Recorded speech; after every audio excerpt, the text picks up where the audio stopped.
conosco nesta manhã. Eu estou feliz de estar mais uma vez aqui à frente, né? Para ser usado por Deus a trazer a mensagem a todos nós nesta manhã, que o Espírito Santo nos fale. Antes de nós abrirmos a palavra do Senhor, nós iremos orar para que Ele nos dê mais instrução do Espírito Santo. Pai querido, Pai Santo que está no céu, neste momento nós te agradecemos por tudo que o Senhor tem feito para conosco. E neste momento a tua palavra seja aberta, Pai, que teu Espírito Santo nos use. Que use a tua igreja também nesta manhã. Vem para os nossos ouvidos, ó Pai, para que possamos ouvir a tua palavra, sairmos daqui cheios do Espírito Santo e colocarmos em prática também. Amém. Dá-nos a tua bênção em nome de Jesus. Amém. Amém.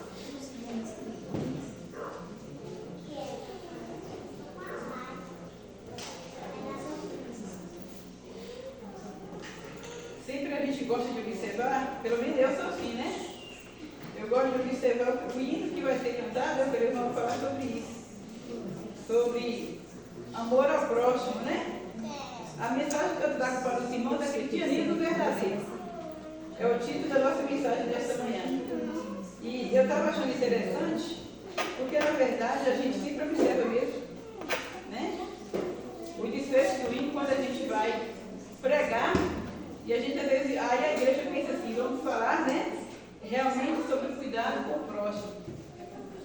E realmente as nossas mãos elas foram usadas, Deus nos deu, nos confiou o nosso corpo, nós por completo, Ele nos confiou para a missão, para a pregação do Evangelho, para levar a mensagem às pessoas, aqueles que estão necessitados. E eu quero trazer para os irmãos nesta manhã, né, uma figura muito importante que contribuiu muito no passado para que a mensagem fosse levada. Contribuiu também para que a pregação também fosse feita, para que chegasse às pessoas. Se eu pedisse para os irmãos falar aqui hoje, né, quem seria essa pessoa, tenho certeza que os irmãos iriam falar vários, porque foram vários que se doaram, né, para a pregação do Evangelho. Foram muitos deles. Mas eu quero trazer, né, a pessoa de Paulo para os irmãos, discípulo amado do Senhor também, né, que se empenhou na missão, na pregação do Evangelho. Paulo ele não ficava quieto dentro de casa. O tempo que Paulo tinha, ele saía de cidade em cidade, levando a mensagem, conquistando almas, batizando e construindo igrejas. O mais interessante de Paulo é que, né, ao ele fazer isto, quando ele ia, né, ele levava algumas pessoas consigo para a missão, para o trabalho. Né? E dentre eles, ele levava, né, Silas, Bernabé, ou seja, né? Mas a pessoa mais importante, muitos outros que ele levava, ele gostava muito de levar Timóteo consigo. Era um dos mais que fazia a dupla missionária com ele, né? Como já estamos até comentando, né, da dupla missionária. E uma das duplas que foram idênticas e se formou mesmo, foi ele e Timóteo.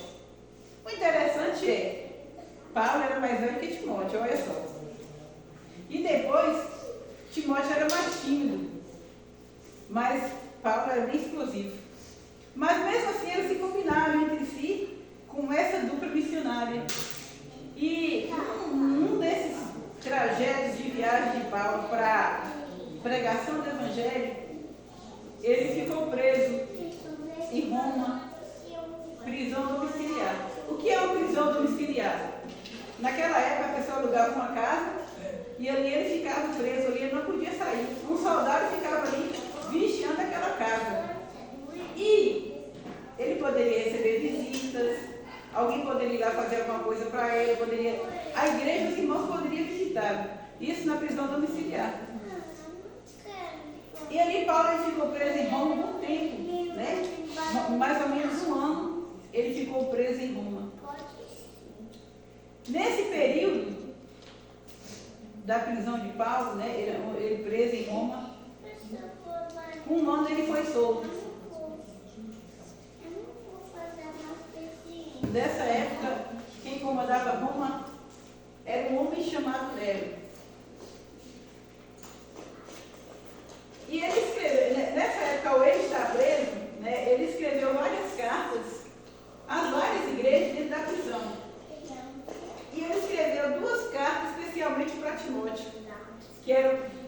companheiros, sua dupla missionária que mais, né, eles se entenderam entre si. Ficou assim aquele confidente, né, aquele amigo confidente foi Paulo e Timóteo. Eram os dois. E quando ele ficou preso, ele escreveu 2 cartas para Timóteo. E ele preso, né? Ele foi preso não em Roma, mas em Jerusalém. Roma nós faremos a seguir. Depois que ele foi levado para Roma, e ele foi julgado por um dos piores homens, que eu quero dizer que é Nero.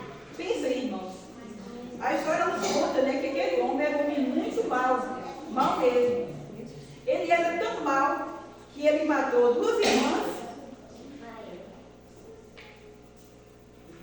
matou a esposa e se tornou mais mal ainda, matando a sua mãe. Pensa aí a maldade desse homem. E era assim, se ele se intrigasse com qualquer um da família, se ele levantasse a mão, o sinal que ele fazia era esse. Já morria. Era o sinal que ele pode matar. Então ele não tinha piedade de ninguém. E, coitado de Paulo, caiu bem nas mãos de Nero. E agora Paulo está sendo julgado por Nero. Um ano após, Nero pede que leve Paulo até ele para ser julgado. Já imaginaria a cena, né? Se ele levantasse a mão, então, Paulo estaria morto. Mas, irmãos, a história vai além, muito além. Nos diz a história que quando Paulo chegou na presença de Nero, esse homem tão mau, o rosto de Paulo resplandeceu como de um anjo. E quando Paulo olhou, e quando Nero olhou, frente a frente com Paulo, ele não conseguiu, abaixou a cabeça. O poder de Deus estava na vida de Paulo, meus irmãos. Naquele momento, Nero não conseguiu, ele se estabilizou, ele não conseguiu fazer nada. Apenas pediu, retire esse homem daqui, ele está liberado. Amém? Amém. O poder de Deus é grande na vida de seus filhos. E quando Paulo foi liberado daquela prisão, que ele saiu para fazer o trabalho novamente, vocês acham que Paulo foi para casa? Paulo não foi para casa, não. Depois que ele foi liberado daquela prisão, ele voltou novamente a pregar o Evangelho,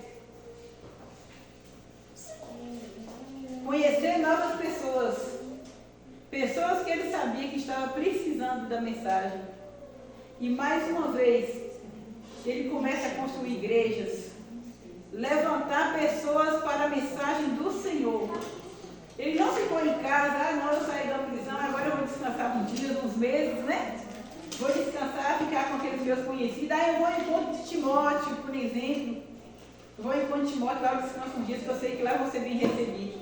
Mas não foi isso que Paulo fez. Paulo, mais uma vez, segue a sua missão para a pregação do Evangelho.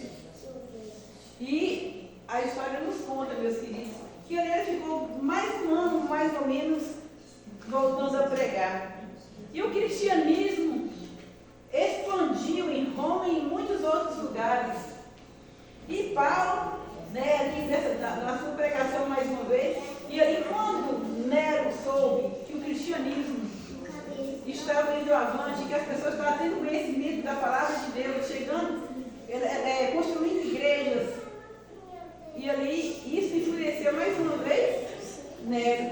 Só que ele falou assim, eu quero saber quem é que está comandando essa frente de pessoas religiosas, quem é que está na frente, quem está no comando. E dessa vez, mais uma vez, tinha mais outros irmãos que estavam na liderança. Mas mais uma vez, quem apresenta? Paulo estava na liderança pregando o Evangelho. Mas dessa vez, meus amados, Paulo não foi para uma prisão domiciliar. Paulo foi para um calabouço, um lugar frio e escuro. E lá dentro, né, o maior sofrimento, não tinha mais pena nem piedade. E ali ele ficou preso, sozinho e abandonado. Agora a gente entra na história, né? Nós vamos abrir a carta de Timóteo, no capítulo 1. É essa história que eu quero trazer para os irmãos agora. Eu não venho somente trazer aqui, né, essa alegria de Paulo de estar ali pregando o Evangelho, mostrando Jesus às pessoas, mas teve uma coisa que Paulo pôde perceber dentro de um calabouço, e que muitas vezes nós também dentro da igreja não percebe, passamos despercebidos a muitas coisas. E Paulo, dentro da prisão em Gálatas, Paulo já preso, e ali, realmente, quando Paulo foi preso, antes de tudo isso, o que é que aconteceu? Paulo, por ele ter pregado e muitas pessoas terem sido convertidas, Nero mandou incendiar muitas cidades, inclusive Roma. Algumas partes da cidade ali foram incendiadas. Muitos cristãos morreram, muitos fugiram e muitos abandonaram a fé naquela perseguição. E Paulo preso, né? Paulo preso, só que Paulo percebeu uma coisa bem diferente, irmãos. Paulo, ele percebeu, aqui em 2 Timóteo, no capítulo 1, no verso 15, ele escreveu a Timóteo a seguinte frase, a seguinte carta, alguns trechos da carta foi este: "Esta ciente de que todos os da Ásia me abandonaram. Dentre eles cito Figelo e Hermogênes. E conceda o Senhor", aqui no verso 16 já, "conceda o Senhor misericórdia à casa de Onésiforo, porque muitas vezes me deu ânimo e nunca se envergonhou de minhas algemas." Essa carta ele escreveu para Timóteo, viu? Ele se abrindo para Timóteo, como ele estava sendo tratado pela igreja, pelo povo de Deus. Paulo era um homem amado. Dá-se a entender que ele era um muito querido. Não é aquele fundador que levanta a igreja ali e que está sempre no pé dos irmãos, né, irmã Luzia? A pessoa pega um carinho por ele, pega amor quando os irmãos. Vem o primeiro fundador da igreja e ali a gente, como as ovelhas, estão seguindo ele. Então, era um discípulo amado pelos membros, por todos.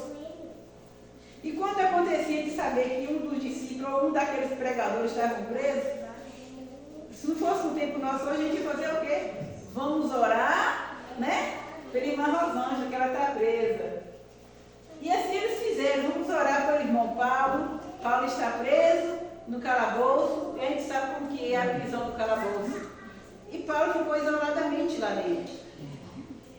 Irmãos, foi dentro dessa prisão que Paulo pôde escrever o melhor exemplo de carta para deixar para que nós hoje também fosse, quem sabe, fosse seguir esse exemplo, ou seja, abrir os nossos olhos a esse conhecimento que ele teve. Pensa aí. Realmente ele precisava, os irmãos, quem sabe, juntaram a fazer, vamos fazer corrida de oração.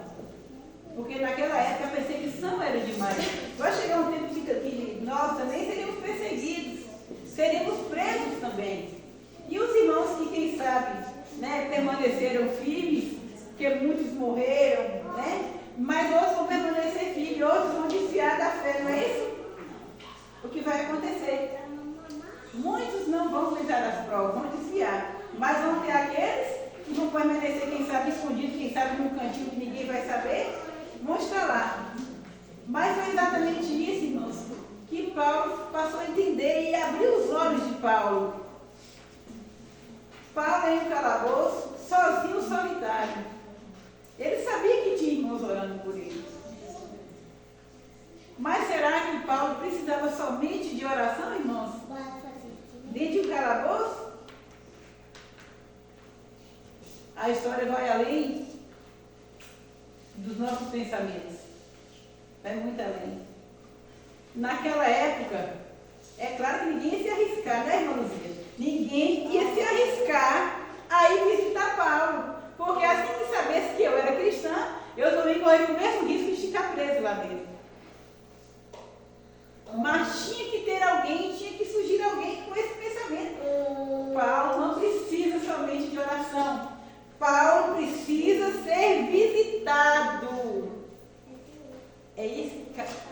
abrir os nossos olhos. Às vezes nós perdemos tanto tempo, não quer dizer que perdemos tempo, mas às vezes nós tiramos tempo para a oração, oramos pela pessoa, mas não vamos ver como ela está. E Paulo pôde perceber isso dentro da prisão. Os irmãos subiram todos, ninguém foi visitar Paulo. E aí Paulo, com o coração angustiado, vocês acham que só por ser crente, um homem que gostava de pregar o evangelho, estava lá com todo vigor, na frente da missão, levando o evangelho, um gigante, um guerreiro. Quer dizer, por ser assim, quer dizer que eu não precisava de apoio, de um ombro amigo para chorar, não precisava de apoio de uma visita, de um abraço, de um beijo? Precisava, irmãos. Não é porque nós somos líderes de igreja, não é porque nós somos uma liderança maior, não é porque você é ancião, porque você é diácono, secretário, escola sabatina, que você está forte porque você está aqui à frente, não é porque você é um pregador que você está forte, não. Não é porque Paulo, o maior dos pregadores, estava lá preso, que ele se sentia forte. Era naquele momento que ele precisava de um ombro amigo, mas ele não encontrou.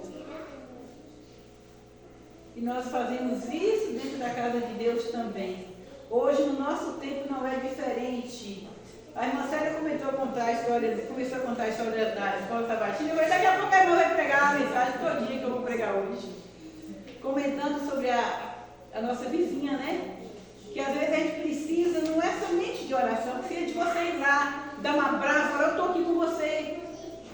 Porque não é fácil para uma pessoa alcoólatra, irmãos, deixar de beber. Uma pessoa que é viciada, não é fácil. Não é somente de álcool, não. Cigarro é. Jogos é. Assistir televisão, pornografia é vício. E não é fácil de deixar essas coisas. Mas eu estou orando, eu fiz uma campanha, eu estou orando toda noite de madrugada pela irmã, para que a irmã deixe. Mas a irmã não precisava somente da oração, a irmã precisava também que eu fosse lá, abraçasse e falasse, eu estou aqui com você, pode chorar no meu ombro. Precisamos orar? Precisamos. Mas vai e faça a visita. Quantas pessoas não tem aqui em nosso redor? Talvez dentro da nossa própria casa. Alguém precisando que nós tiremos um tempo para elas. Porque muitas vezes passamos tempo no pé da TV, no pé do celular, e a esposa está do lado, o esposo está do lado, ou o filho está do lado. Precisando de um apoio e a gente não dá.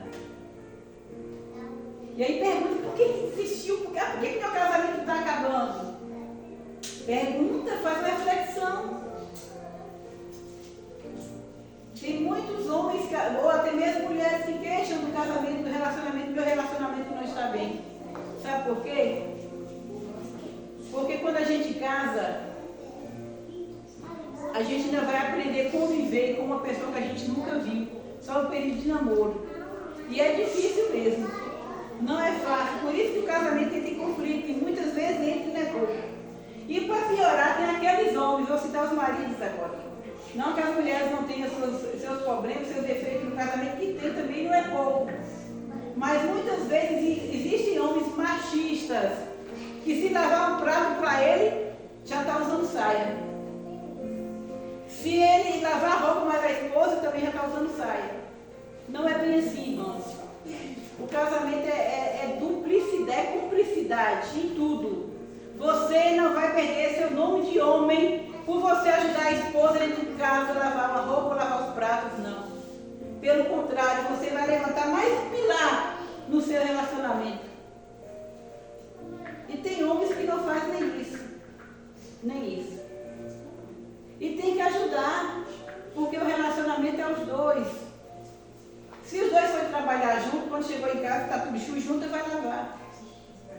É cumplicidade. Isso faz parte do relacionamento. Mas a mulher chegou junto, o homem senta, vai assistir a TV e a coitadinha fica lá, ó, ajeitando o almoço, o menino chorando, mudando na saia, puxando a saia. Será que ela também não estava cansada? Está sim. Mulheres também cansam. E é preciso que os homens aprendam a ter cumplicidade no relacionamento. Se ele não sabe lavar o prato, ele sabe passar pano no chão. Varra a casa, ou tira a mesa que ficou ali os pratos na mesa, põe na pia. Eu estou contando uma história que realmente dentro dessa mensagem veio nos trazendo a ser contada. Não estou aqui querendo trazer nenhum detalhe de vida de irmãos, mas sim o que é a mensagem que está nos trazendo nesta manhã. E muitas vezes nós precisamos ter cumplicidade um com o outro. Porque se eu quero ajuda, eu também tenho que dar. E aí o relacionamento vai avante. Essa história é contada em um encontro de casais.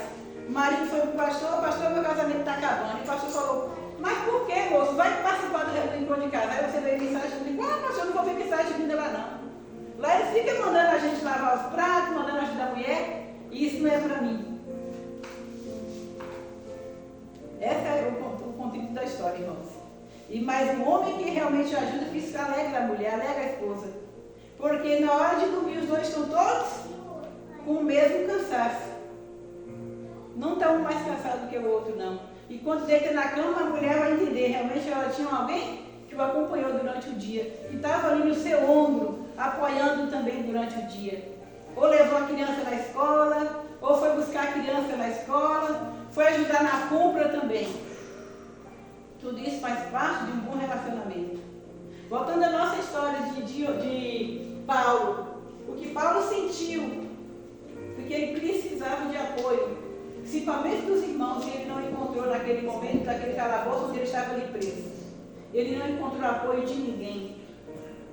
Somente, aí ele vem assim e fala, irmãos, olha só a coragem, porque tem que surgir alguém, Deus manda, Deus envia. E agora ele escreve, desabafando para Timóteo, que era seu amigo, sua dupla missionária, e ele desabafa para Timóteo. E aí ele fala assim, somente Onésimo, né? É Onésimo que eu falei para vocês? Veio me ver. Aqui, ó. Vamos ver se é Onésimo mesmo? Onésimo. Somente ele veio me ver. Mas mesmo ele estava satisfeito, porque apareceu apenas um irmão que sabia que mesmo ele orando, ele não precisava somente de oração. Ele precisava de um ombro amigo, precisava de apoio. E ele encontrou. Se a gente olhar ao nosso redor, nós vamos ver pessoas precisando de nós. Não de oração. Às vezes a gente pensa que só precisa de oração, né? Mas se a gente bater na porta, vai ter um vizinho, quem sabe, sem pôr a panela no fogo porque não tem comida. Vai ter, quem sabe, o aleijado, nós vimos na lição. Se aquele homem não encontrasse aqueles 4 amigos para levá-lo e subi-lo ao telhado e ali desentelhar e colocar ele embaixo, ele não teria recebido a salvação. Pensa aí no galardão que aqueles 4 amigos vai ter quando Jesus voltar, de ter salvo aquela alma. E nós precisamos também ver o que precisa ao nosso redor. E o pastor, quando ele estava contando essa história desse esposo reclamando que o relacionamento dele não estava bom, ele estava indo na casa da irmã e do irmão, e quando ele saiu, tinha uma irmã gritando na porta, pastor, acorde aqui, pelo amor de Deus. E aí o pastor, o que está acontecendo mesmo? Vem cá, pastor, acorde, tem um irmão aqui, ele já está com uma corda no pescoço para se matar. E o pastor falou, ué, o que eu posso fazer? O que eu posso fazer? O pastor correu, o pastor tinha que orar, Senhor, tem misericórdia, faça esse espírito maligno que está aqui apoderado dessa pessoa. Tira, Senhor, esse espírito para que ele não se enfoque. É assim, irmãos? E a irmã, que ficou gritando de lá, acorde que ele está com a corda no pescoço. Era só ele pedir socorro? Quando o pastor chegou, a primeira coisa que ele fez foi socorrer o irmão, tirando o quê? A corda do pescoço. Ao tirar a corda, ele pôde dar o ombro amigo que aquela pessoa precisava. Isso não era somente de oração, porque não dava tempo, mas ele tirou a corda do pescoço.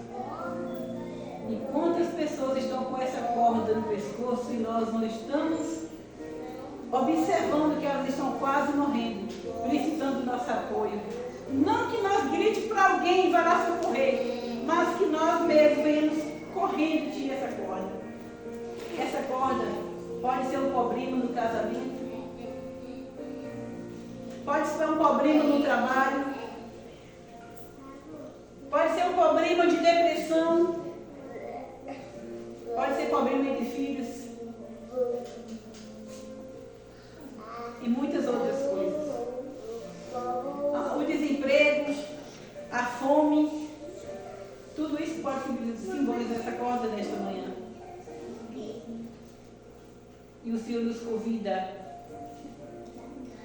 abra os olhos e veja quem está com essa corda precisando que você tire do pescoço.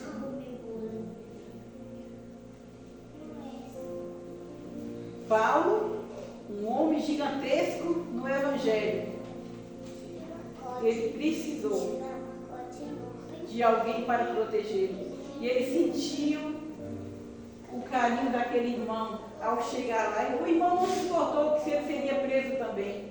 Não tem problema, eu vou visitar ele.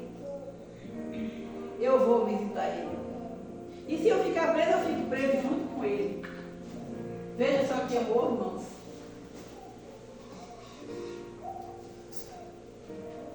Que nós possamos observar ao nosso redor quem são as pessoas que estão precisando de nós nesta manhã também. Talvez não esteja tão longe, talvez esteja debaixo do seu nariz, mas a gente não parou para perceber ainda. Não precisamos somente orar pelas pessoas.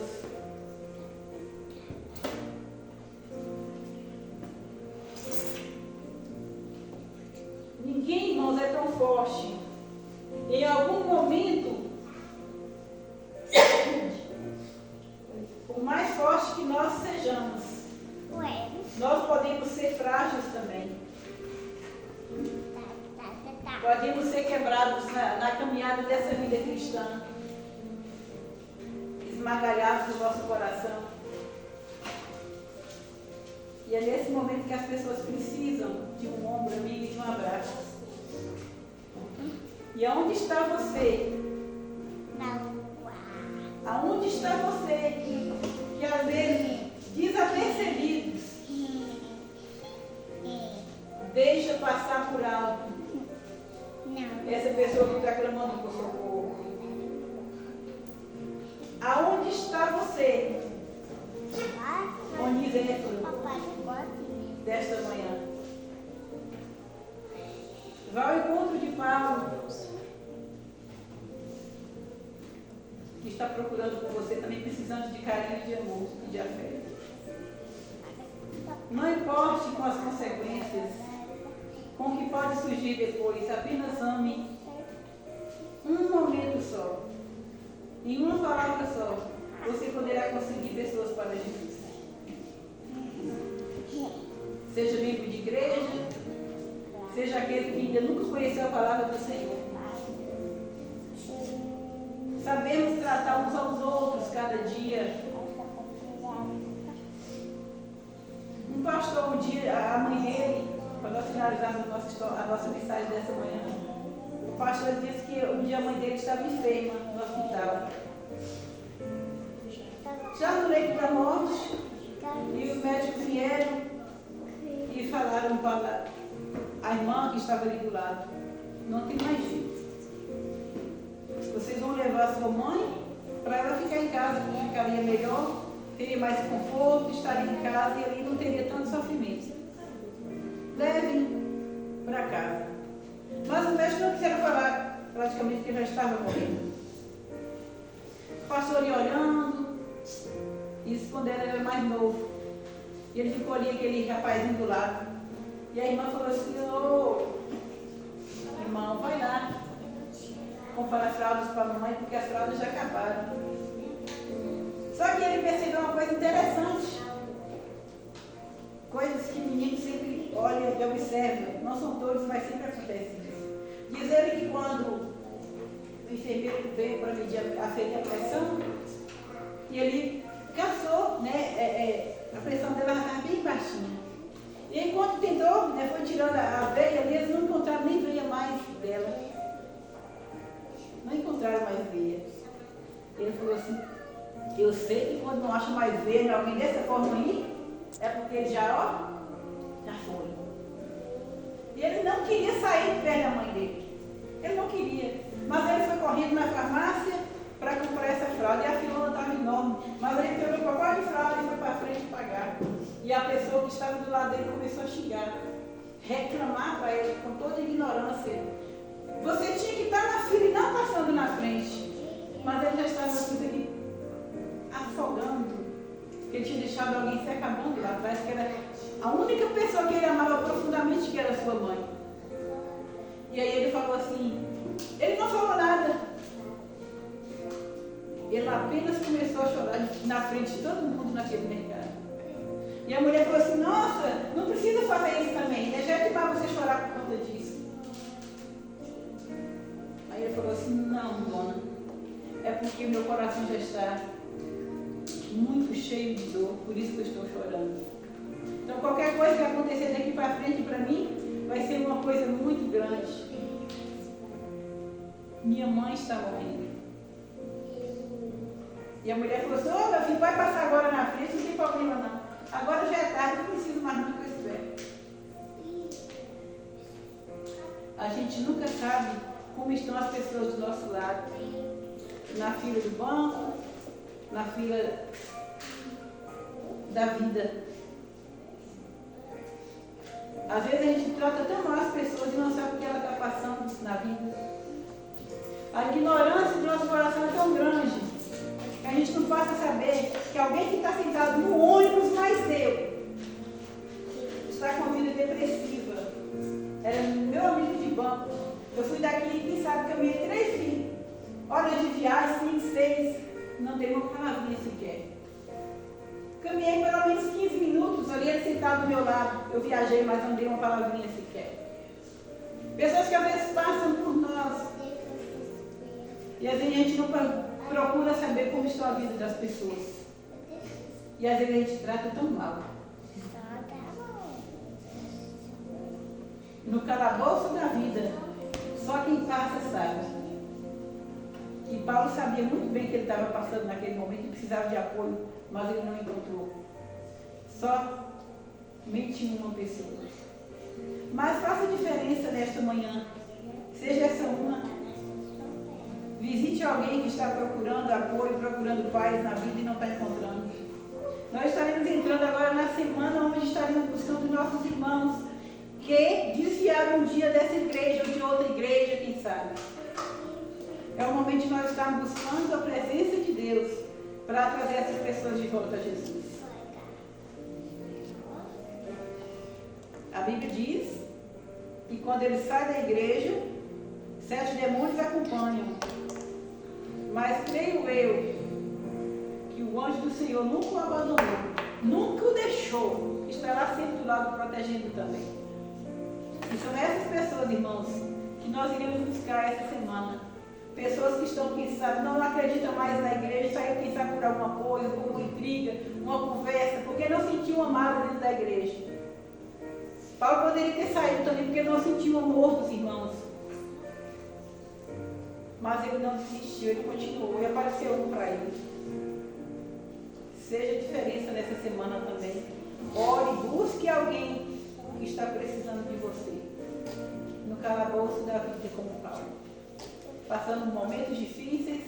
Não espere somente quem já desistiu da igreja. Procure pessoas também, quem sabe, que estão passando por momentos difíceis. Estão sofrendo, precisando de paz, precisando de amor. E você vai ver que vale a pena arriscar por uma alma na obra de Deus. Que Deus o cubra nesta manhã com o Espírito Santo. Cubra as duplas missionárias que sairão à procura dessas almas a serem pescadas. Dessas que se deixaram ser usadas. Daqueles que ainda não se decidiram também, que o Espírito Santo aposta de você a tomar essa decisão também ao trabalho do Senhor. E que Deus nos abençoe nesta manhã. Que possamos sentir como se fosse nós estivéssemos calabouço da vida também. Precisando de apoio, precisando de abrigo, precisando de um abraço. E que você vai dar esse abraço nesta manhã, em nome de Jesus. Amém?